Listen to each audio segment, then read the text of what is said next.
we have a person with us who wakes up the entire UAE every morning. But मैं ही नहीं उठ पाता यार. Why do you not have a ring? Yeah, because my wife didn't give me a ring at all. Oh no! Out of those 6,000 people, I was the only boy selected in Jodhpur. Wow. I had a Limca Book of World Record for the longest RJing. Oh. 195 hours non-stop. I'm a travel whore. I'll go anywhere. You need to know someone who knows someone who knows someone who knows someone. I don't like watching matches in the stadium. I like my time alone, bro. And that's where travel comes in. Do you know I used to do gymnastics? What? I'm very flexible.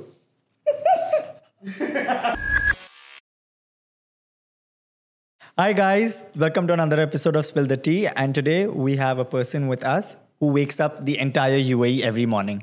Parikshit Balochi. But मैं ही नहीं उठ पाता यार. Only I can't wake up myself. How do you motivate yourself to get up every morning to be on the show at 6 a.m.? Man, this is something I genuinely love. Like, no matter what, this is, talking to everyone in the morning and I hope I bring as many smiles. I think I do. It's the best feeling ever. And also because when you get the salary at the end of the month, it's all worth it. It's all worth The paycheck. The paycheck. We're going to come on this RJ story later. Yeah. First, you're married, right? Yeah. And why do you not have a ring? Yeah, because my wife didn't give me a ring at all. Really? No. Yeah, the thing is, she gave me a very expensive ring. And I'm really scared of scratching that ring. I have really decent amount of watches as well, but I'm that guy who'd only wear special things on special occasions. Okay. Because I know I will ruin them up. Have you ever met that Indian guy who'd take out their new clothes on a special occasion and roam around in that old t-shirt every day? I'm that Indian guy who would only take out special things on special occasions. Like gold chains and gold bracelets. I mean, not a jewelry guy, but yes, the ring that I have, she gave me a Cartier ring, which has a very special message in it. And I'm really, because I'm me, right? I'm a dog. I'm a Labrador. I'm like constantly jumping, constantly playing around. So that's a bit of scare for me. I don't want to scratch that. That's it. How did your journey for an RJ start? People know you're funny. People know you're energetic. But how did it all happen? So it's a very interesting story, bro. I was in school when I started my radio. I just passed my 12th and that's my education.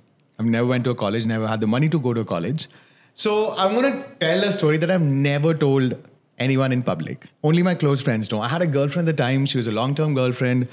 And I had a very bad reputation back home in terms of I was a bit notorious. I was, you know what I mean, right? And she was like, I'm going to break up with you. You're good for nothing. You can't do a job. You can't do anything. And I've been working since I was 12. Oh, wow. So once I finished my school, I was looking for another job. And again, a part-time job. Like I've sold phones. I've worked for a call center. I've done a lot of these things, right? So one day I woke up and one habit I really had was reading the newspaper every morning. I'm opening this newspaper while having my chai. And I read this ad which says the first ever private FM radio station is opening up in Jodhpur. I'm from Jodhpur. Okay. I was like, hey, why not? I went out with my friends to check out the crowd of Jodhpur. Like, let's see how cool the crowd of Jodhpur is, because that time we didn't have anything to do. Till date, we don't even have anything to do right now in Jodhpur, right? So we went. There were about 6,000 people. Okay. And out of those 6,000 people, I was the only boy selected in Jodhpur. Wow. To do radio. So when I started doing radio, I loved it, bro. I think, okay, this is my calling. Once you start, you never planned for it. But when I started doing radio, I think I started in 2005, 2006. Since then, I'm only doing radio and I think I'm good for nothing else. I can't do anything else. And what made you land in the UAE? This is another story. I had a Limca Book of World Record for the longest RJing. Oh. 195 hours non-stop without sleep. 195 hours. Yeah, so that became popular. I have my name in the Limca Book of Records. But also, there was an audition happening for a radio station here. I can name it. Yeah. Which is now, it was at that time, it was Suno 1024. Okay. And launched that radio station here. They auditioned me in Jaipur and they called me to Dubai in 2010. Nice. And how did you get into City after that? City was another, I had a boss called Fiona and she met me and since I came here, I was being recognized in the industry for my radio, for my programming, for my style. And City had an opening and I was doing the breakfast show on Suno. Then I was doing the evening show and City offered me a night show. I was like, "Mujhe le lo na. You take me in the night, but I know I'll do it. Do the up, like I go up the ranks." First, yeah, even I've seen that you used to do the night show, and then all of a sudden you were moved to the morning show. That in itself is a big jump. Because a lot of people told me I was doing the night show with the morning energy. Exactly. People are like, okay, calm down, bro. It's a long day. We can't have that energy in the night. So I was moved to the morning show, and then I'm doing the morning show. So how does your daily routine look like every morning? Like, what time do you get up for the show? My alarm starts at 4:30. Yeah, I wake up by 4:45. Yeah, and then I wake my wife up just for sadistic pleasures. It's just then she wakes up, I'm joking. Yeah, then I leave home by 5:15.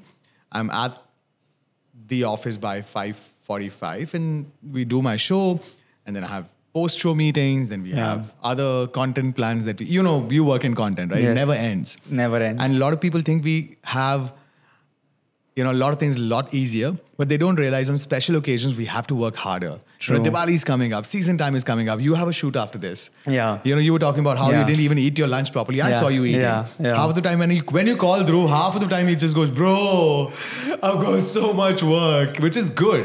We complain, but we are glad. We're grateful. We're glad. Yeah. So what would you say to aspiring young talent who wants to become an RJ? Like I am one of them who would definitely want to become an RJ in the near future, but what would you say to them? Be yourself. The problem with RJing is you always listen to someone and then you want to become an RJ, and that's a good thing about you. You are yourself. You're not affected or you're not trying to be someone else or talk in a way that other person is doing, which is yourself. Your humor, even if a lot of people think being RJ needs to be an RJ needs to be funny. Yeah. That's not the case. You just be yourself. Just be yourself. People will love you for who you are, and you being the authentic. Janta bahut smart hai. Can I talk in Hindi a little bit? Can I switch? Yes. Yeah, people are really smart. Because we've been doing radio for 20 years. People are listening to radio for 20 years as well. True. So we kind of discount that, right? That people know what they're listening to. And that's why people are eventually moving to podcasts, because podcasts are really real. But radio is never going to die unless and until people become fake on radio. True. So I think just be yourself is the... So since you said you've been making radio for over 20 years? 18 years? Yeah. Has there been a difference of making content back in the day versus now? Yeah, major. And what is that? Yeah, social media has come in a lot. Yeah. And here's the funny thing, not just radio, even cricketers these days are selected based on their social media skills. True. And this is something that cricketers told me. And when we started radio, there was no Facebook. Facebook came in front of us. So we used to update statuses on Facebook saying, hey, tune into my show at this time. That eventually moved on to photos. That eventually moved on to Instagram when Instagram launched. Instagram, I guess, launched after 2010, right? I don't know. Yeah, 2013, something like that. Yeah, 2010, so, 2013. So then became photos became reels became bigger videos, just got bigger, and just more responsibilities being added.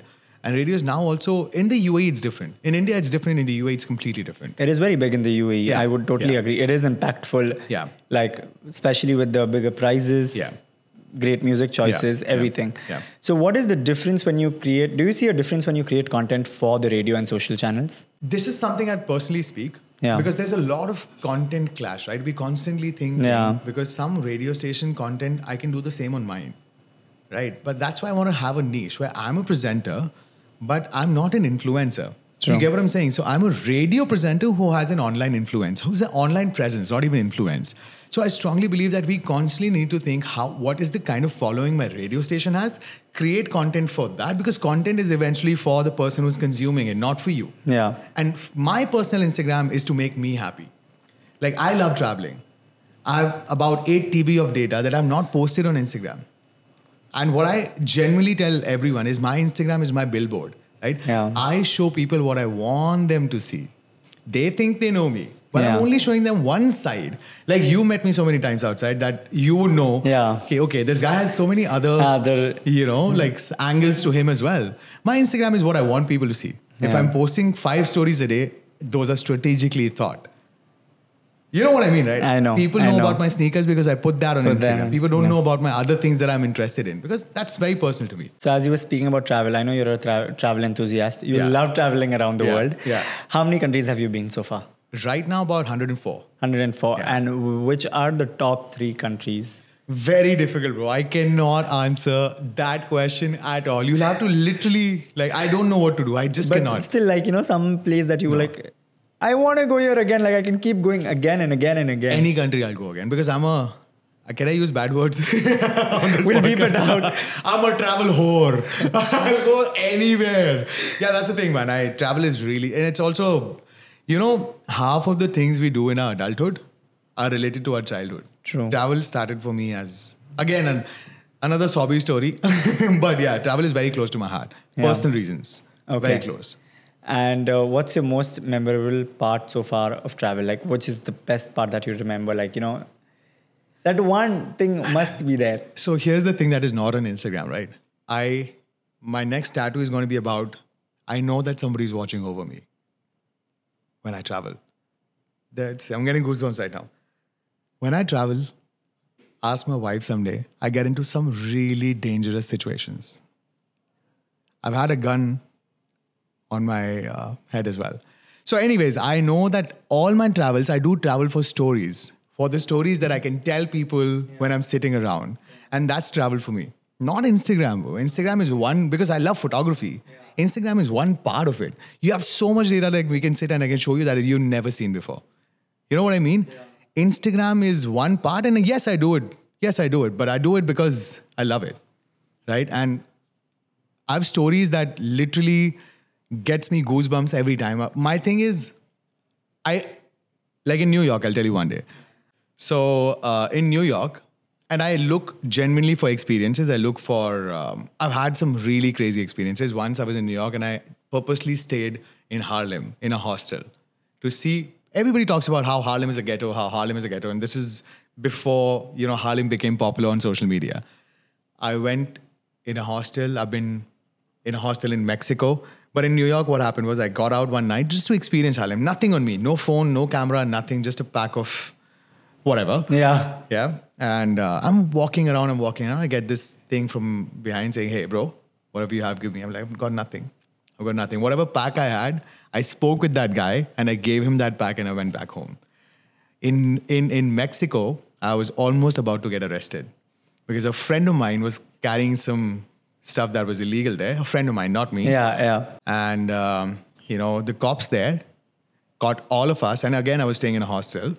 And that's where I sat in the car and I said, listen, I've got this much cash. Take whatever you want. Leave me. Shit. And they let me go. And this is when I say somebody's watching over me. There's somebody watching over me. And that's my next tattoo where while I'm traveling, I'm being protected. And I travel for stories. Even when I got married, first place I took my wife was South America, because the problem with Dubai people is they would travel and keep their phone somewhere, their wallet somewhere, and then blame the destination that it's not safe. No, you are stupid. The destination is safe. You're acting. Imagine you go to a place where it's supposed to be like that, right? It's their culture, or it's how it's done there, right? You are there to experience the place. Be safe. You're responsible for your own safety. So, and you also have a tradition of traveling every time on your birthday. Yeah. Oh. Yeah. How do you know that? It's there on Instagram also. You'd put it this year also. Because of my dad, we were supposed to travel on my birthday. He passed away. And he always wanted to travel. We used to go to hotels in the car, go in the hotel and bargain. Because that time there was no online booking, right? So we've been traveling since then. Oh. And so one day he promised me to take me out of India. Like, hey, we go to Switzerland on your birthday. We never did. And then I was like, okay, every birthday I'm going to travel, bro. Every birthday I'm going to travel. That's really great, because I've always wanted to travel on my birthday. Yeah, you should. But I don't end up traveling. Find a reason. I mean, even if you don't just travel, because also, after I came to Dubai, I realized how much ever you spend here now to give party to your friends, you'll probably take a flight. Take a flight and go somewhere. Exactly. No. So we've also seen your obsession with sneakers. Yeah. How many sneaker pairs do you own? I not counted. Two things I don't count is my chapatis. Today we all need to know how many sneakers do you own? Around 45, 50. Not much. What's the total worth of it? In resale, it is over 100,000 dirhams. Over 100,000 dirhams? Easily. In resale. So resale and retail are two sneakers, right? Yeah. Right. And I kind of go towards the hyped sneakers, which are limited edition, which are very nice, very hyped. So I get them. I try and get them on retail. But like a shoe I have, the most expensive shoe I have is Fragment Travis Scott Jordan 1s. which is about 6,000 dirhams now. Doesn't your wife want to throw you out or throw those sneakers? No, man. I mean, she's very cool like that. And my thing is, and when I got married at 30, I was like, okay, once you get married, no, you can't adjust anymore, right? Especially after 30, right? So you meet a person and you have this conversation. Listen, I'll be me, you be you. Let's do our thing. Why do you have to, throw my sneakers away? Yeah, we do that a lot of jokes on Instagram. But why do you have to throw my sneakers away? Why do I have to? She's a cleanliness freak. Like, she's in OCD. I would start talking to her. She would start cleaning the room. So I adjust to that, So she needs to adjust to my So where things. did this obsession of sneakers come from? Bro, again, oh my God, again, a sobby story. I think I have mental issues. I should see a No, I therapist. mean, that's good. That's good. Because, see, I also buy sneakers, but I don't understand the whole obsession over it. In pandemic, I realized there's a whole sneaker culture. And then what is the sneaker culture? You buy these hype sneakers, you fill lotteries to get a chance to buy these sneakers. And when you get a chance to buy these sneakers go up in value. And that attracted me a lot. Right? I'm always a shoe enthusiast. But the sneaker culture was something I recently got into in 2020 when peak pandemic was happening. And the first shoe was, I think it was the orange dunks. There's these orange dunks. We'll cut to that in this. Yeah. So that was the first shoe I was trying to get. I was like, hey, why can't I get it? And then I researched. Then I looked upon, this culture. I looked on the internet about this culture. And it was very interesting how fascinating it is. Limited edition. People camp for three days to get these sneakers. So it just fascinated me. And I was like, okay, why not? Let's do this. And you got into it. Do this. Now, so the sneaker culture in Dubai is also very, very big. Yeah. So what is your take on that? Man, I feel Dubai is the place to do anything flashy and anything hype, right? Hype is Dubai. And Dubai, would you believe when these sneakers launch, people take a flight from India to get these sneakers, camp, go back, sell these sneakers, make profit, get their holiday covered, get their flights covered. That's how much these sneakers hold profits are. I think I'm in a whole wrong business. I think I need to get into this. Yeah, absolutely. But same with watches, right? Yeah. You get a Rolex. Yeah. And you can sell it, you can flip it off, right? No, that's what, because the sneaker culture is so big here. Like, I have more friends who has rooms of sneakers. I don't know, they trade as well. Yeah, So I don't. I just collect it you for collect myself. For yourself. Yeah. Even whatever I have is for myself. I don't trade. Correct. But I don't get the whole... Is it actually a hype? It is. So there are different types of sneakers, right? Like, you get a sneaker which is a collaboration with Travis Scott. You get a sneaker which recently came out in collaboration with J Balvin.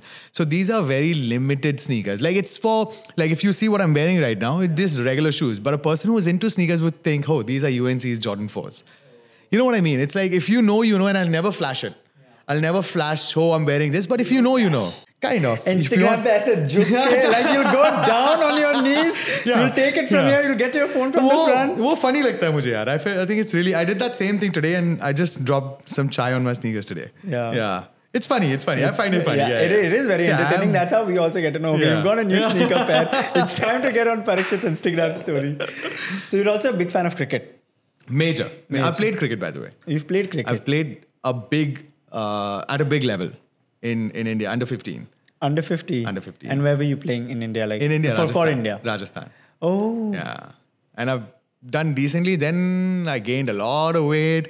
And then I started working full time in radio. Never got a chance. And also in cricket, to make it in the 11 is a big deal. There's a lot of politics. There's a lot of struggle. And you need to know someone who knows someone who knows someone who knows someone. People pay a lot of money to get into the team. A lot of people don't know that. So who's your favorite cricketer and why? Dhoni. No. Dhoni, the legend, the OG, bro. Have you seen his new haircut? No. It'll blow your mind. He's so good. Dhoni is Dhoni, man. Dhoni is Dhoni. It's my dream to meet Dhoni one day. Yeah? Yeah. And who's your least favorite cricketer and why? If we've asked your favorite, so least has to come on the list. I have a reason for it. Yeah. I'll say Shaheen Afridi. Okay. The cricketer from Pakistan, the bowler. Yeah. Because I'm always scared when he's bowling. Especially before the World Cup. Oh my God, no. He's the most lethal bowler we've ever right now in cricket, I feel. And I don't like him for his skills. He's too good. He's too good for a batsman, yeah. He's too good. He's not allowed. He's not allowed. He's not allowed. So then what are your thoughts on the current Indian cricket team? Since ICC is also coming up. Oh man, By the time this podcast goes up, I want Indian team to win the World Cup. And I hope they do, because 50 over is dying. I don't think there's going to be another 50 over 50 World over. Cup. So this might be the last. Let's win it. Let's seal it, Indian cricket team, and go home. I feel. And you've watched a lot of matches. At the stadium, what is your most memorable experience so far? I don't like watching matches in the stadium. It's so annoying. Contrary to popular belief, bro, here's the deal. When you watch a cricket game in the stadium, no, it is so distracting. There's a popcorn wala in front of you. There's a fan. There's a guy. And there are people who, when the camera comes in, hey, India, I'm like, shut up. Sit down. And what happens is, you're so used to watching cricket on TV now. Once somebody gets out now, you want the replay, you want a Hawkeye, you want, this angle, that all goes away in the stadium. Yes, the atmosphere is absolutely epic, but I want my watching experience, which I can only watch on TV. I watched a couple of matches, but I like watching, if I'm going to the stadium, watching a football match. I've seen a football World Cup match. I've seen a Champions Trophy match in Bayern Munich match in Allianz Arena. And that's the best. You want to watch a match? Go watch football match, and then you'll say cricket is good, but on TV, I feel. That's interesting. Like, trust me, it's been, I don't watch cricket. Yeah, go watch football. People will be like, they're going to give me a lot of hate, but yeah. I don't No, watch it's fine. cricket. Even I won't watch cricket. The only match I watch is India-Pakistan.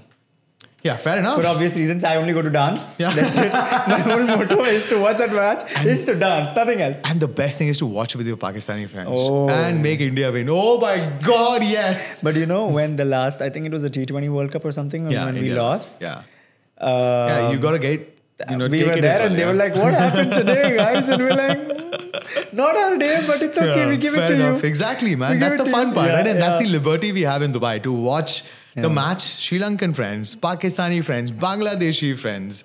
Now that Nepal is in the scene as well. Nepali friends. It's amazing, bro. So, Pari, people think we're always energetic all the time. And, creating content, we're living our lives, living the best of the best. I'm sure you must also have a downtime. How do you tackle that? I like my time alone, bro. And that's where travel comes in. Yeah. You'd never see me traveling in a group. Really. Like, friend's birthday or, friends have made a plan. When you travel to somewhere, nobody knows who you are. And Dubai, right? Yeah. You know everyone. You would go only to a place where people know you, or people have a table for you, or you get the VIP treatment, or the Dubai Vasta thing, right? I go to places where no one knows who I am. I'm not like whatever. Yeah. But, in the Desi culture, people know you, right? In this Dubai is anyway small. Very small. So going to a place where no one knows you and doing everything like a normal person, and not just normal, I'm talking about straight away from standing in a line to hustling to get in or getting rejected to get in, is a feeling that humbles you, bro. And your downtime is that you just be whoever you want to be, not by the judgment of being judged or the fear of being judged. That's where my travel comes in. And I genuinely think travel genuinely aligns my energy. It really does. And we are all performers, right? True. Somewhere or the other on camera, we are performing. We are making sure that we're being ourselves, but we are being exaggerated selves of us, right? Yeah. Where we know that the other person needs to be entertained who's watching. When you're alone, you don't have that. So, Pari, we recently saw your mom had passed away and you took a break for some time and then you got back on radio. How is it for you? Because people expect the same energy, and how did you even cope up with that, like when you came on the morning show? Yeah, kaisa na ki, genuinely when I say morning shows or any radio show is an outlet for me. Right? When I'm sitting at home, I'm constantly thinking, why me too? Like what happened? Why? Yeah. But also, when I said in the beginning of this podcast, the listeners have been listening to radio as well. And they want to go on a journey with you. And everything, I think I've earned it. The love of my listeners when they call you Pari Bhai. Or, they call you like, Bhai, aap chinta mat karo, aap radio pe aao, hum aapke saath hai. Aap bali haso mat. That's where I thought, okay, this is my space. I really wanted to work. And it was not easy. It was not easy at all. And she was everything to me. So how did you cope up? How did you I don't take think the I courage? have. I still have. I still don't think. Because a lot of things I can't share till day I sit and I break down. I can't. I don't know. No, more power to you. Trust me. Skip, no. I mean, nahin, just, nahin. just, yeah. Yeah. Yeah, you know what I mean, right? Yeah, It's yeah. and when people tell you, Dhruv, that, grief is a process, this is that, I don't understand this. I don't know what this is. Like, True. I just keep myself busy. Whenever I think of it, I start laughing, I crack joke, and that's my defense mechanism. I genuinely do. You see me, whenever you bring this topic, I'll start laughing, I'll start cracking jokes. Yes. Because I don't know how else to deal with this. Because I can't. The problem with me is I've got this toxic upbringing where I can't show my emotions. Because also radio. Yeah. It's just annoying. And now I'm learning about my own emotions through my wife. She's sitting me down and she's talking to me saying, hey, you need to see a therapist. This needs to happen. I'm like, I can't. And I'm getting annoyed. I don't want to get annoyed. Let's talk about something else. No, okay. So let's not get there now. Yeah. Let's play a small rapid fire. Chal bhai. Okay. Done. It's called the Brew and Buzz round with Kalf Buzz. Love the name. We'll ask you a set of questions and you can answer them. Done. Favorite city in the world? Ooh, bro, I can't. If you ask these questions, it's not going to be rapid at all. One city. Very difficult, bro. Very difficult. Okay. There are different reasons I like different cities. Okay, I'll say Dubai. One song that always gets you dancing. Dancing? Mundiya to bach ke rahi. One sneaker brand you can't live without. Jordan. A country you're dying to visit. Really want to go to Argentina. I've been there, I was deported. Different story. Don't I'm go going to come there. Hold that thought. We're going to come on it. Huh. Test cricket or T20? T20. One thing you always carry with you while traveling. Oh, good question.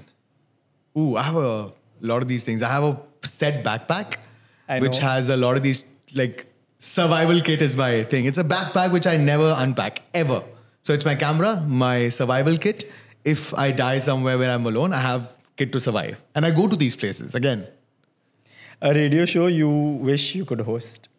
Ooh, man, I'm very happy hosting the City Breakfast Show. Yeah, but I want to do something huge. I want to do like an international radio show. Mountains or beaches? Mountains, hands down. One thing people would be surprised to know about you. A lot of things, but do you know I used to do gymnastics in childhood? Bro. What? Very flexible. Everybody in the room is like, what is he doing? What is he doing? Bro, I'm very flexible. I didn't know this guy's hidden talent. Yeah, I told you. Your biggest inspiration? My mom, my dad, and my wife. Your favorite cricket stadium? Hands down, Lords. One piece of advice for aspiring RJs? Listen more, talk less. That's where the content comes from. Always remember, when I talk to anyone or when you talk to anyone, talk to the person how they are and you'll get to know more about them. Describe yourself in 3 words. मैं पागल हूँ ऐसा मुझे लोग बोलते हैं. I don't know, man. 3 words. Definitely adventurous. I really want to live life. Really. Like, I don't know. And I don't know. Decent heart, I think I've got. Decent. Little bit. So, before we end, you were saying something about Argentina getting deported. Yeah. Sorry. So, what was that? It's my wife. So, generally, we're doing the South American trip. I'm not even joking. We're doing the South American trip. My wife had one job. I swear she had one job was to check if we need a visa for Argentina or not. You know what she did? She's like, no, I looked it up on the internet. We don't need a visa for Argentina.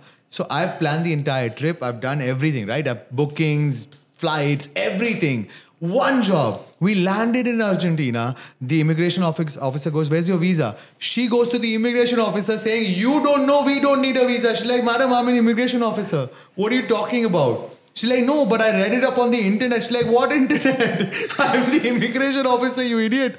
And then we were detained with a bunch of really dangerous people. What? Full night, my wife and I in the Argentinian airport. And we were asked to go back. And then when I was leaving, my only worry was, listen, if I want to come here again, what happens if my record says, have you been ever deported from Argentina? They're like, no, sir, don't worry about it. We won't put it on your records, so you can come back again.